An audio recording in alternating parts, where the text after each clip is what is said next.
हमारे इस news channel में आप सभी का स्वागत है। आइए देखते हैं दुनिया भर की तमाम खबरें। सोशल मीडिया का दावा है मंगलवार रात कराची के करीब नजर आए भारत के लड़ाकू विमान सब शहर में ब्लैक आउट किया गया। पाकिस्तान की इमरान सरकार पर सेना का दबदबा, 12 से ज्यादा अहम पदों पर आर्मी के मौजूदा या पूर्व अफसर काबिज। अमेरिका में होने जा रहा है राष्ट्रपति चुनाव, श्वेतों की नाराजगी भुनाने में जुटे डेमोक्रेटिक उम्मीदवार जो बिडेन। युवाओं को लुभाने के लिए डिजिटल कैंपेन भी चलाए जाएंगे। आइए देखते हैं सभी खबरें विस्तार से। पाकिस्तान सरकार पर अनऑथराइज तरीके से वहां की सेना का कंट्रोल है। ब्लूमबर्ग मीडिया की एक रिपोर्ट के मुताबिक इमरान खान की सरकार में 12 से ज्यादा प्रमुख पदों पर आर्मी के मौजूदा या पूर्व अफसर काबिज हैं। ये अफसर एयर कैरियर, बिजली विभाग और राष्ट्रीय स्वास्थ्य संगठन जैसे विभागों में नियुक्त हैं। 3 अपॉइंटमेंट पिछले 2 महीने में हुए हैं। पाकिस्तान की गिरती अर्थव्यवस्था, बढ़ती महंगाई और सरकारी लोगों के भ्रष्टाचार में शामिल होने से प्रधानमंत्री इमरान खान का प्रभाव और लोकप्रियता कम हुई है। इसके चलते से सेना का कद बढ़ गया है। विशेषज्ञों ने लंबे समय से सेना के समर्थन को इमरान की पार्टी के लिए अहम माना है। पाकिस्तान में ये कोई नई बात नहीं है। यहाँ सेना सबसे पावरफुल है और उसने अपने 7 दशक के इतिहास में सबसे ज्यादा समय तक देश पर शासन किया है। 2018 में जब इमरान खान प्रधानमंत्री बने तब उन्होंने नया पाकिस्तान बनाने का वादा किया। ये वादा अब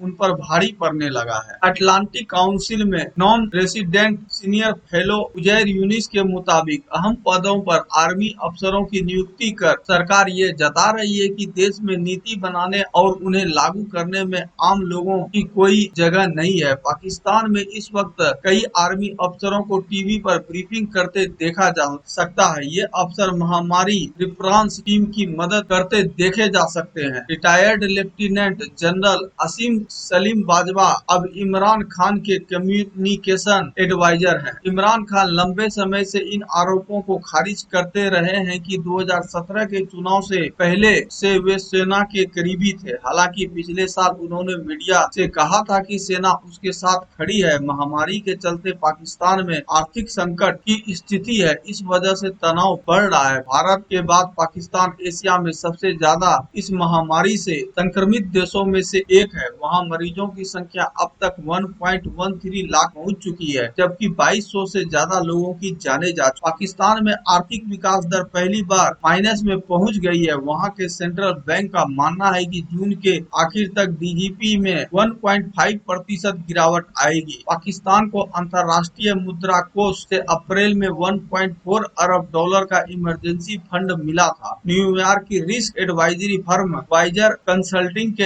अध्यक्ष आरिफ रफीक का कहना है कि पाकिस्तान में आर्थिक चुनौतियां लगातार बढ़ रही है। अहम पदों पर सेना के अफसरों की नियुक्ति करने से इमरान की सत्ता पर पकड़ कमजोर होती रहेगी और वे दबाव में आ जाएंगे। पाकिस्तान में मंगलवार रात सोशल मीडिया पर दावा किया गया है कि भारतीय वायुसेना के जेट फाइटर्स कराची और बहावलपुर के करीब उड़ान भर रहे हैं। कुछ लोग दहशत में आ गए। दावा तो यहाँ तक था कि कराची में भारत के हमले के डर से ब्लैक आउट कर दिया गया है। यह अफवाहें बुधवार सुबह तक चलती रही। न्यूज एजेंसी के मुताबिक भारतीय वायुसेना ने ऐसी किसी भी घटना से इनकार कर दिया है। पाकिस्तान में एनबीसी के पूर्व रिपोर्टर वाज खान ने ट्वीट कर लिखा, प्रिय भारत और पाकिस्तान, अफवाहें हैं कि भारतीय वायुसेना ने पीओके और सिंध राजस्थान सेक्टर में घुसपैठ की है। दोनों देशों को मामले की जानकारी देना चाहिए। मेरी गुजारिश है कि शांत रहे और इस हफ्ते का मजा ले। कराची के एक यूजर को तो भारत के जेट फाइटर्स नजर भी आ गए। लड़ाई मोहिब ने कहा, मैंने खुद जेट फाइटर्स को उड़ान भरते देखा। ये हो क्या रहा है। आयशा जफर ने लिखा, कराची के करीब शायद काफी जेट फाइटर्स उड़ान भर रहे हैं। आयशा भी कराची में ही रहती है। एक यूजर के मुताबिक भारत ने नहीं बल्कि पाकिस्तान एयरफोर्स ने राजस्थान बॉर्डर पर घुसपैठ की कोशिश की है। भारतीय वायुसेना एक्शन में आई तो पाकिस्तान के जेट फाइटर्स दुम दबाकर लौट गए। कुछ यूजर्स ऐसे भी थे जिन्होंने मंगलवार रात की कथित घटना को विंग कमांडर अभिनंदन से जोड़ दिया। फरवरी में भारतीय वायुसेना ने पाकिस्तान के बालाकोट में आतंकी ठिकानों को तबाह कर दिया था। इससे पहले हुई हड़प में विंग कमांडर अभिनंदन का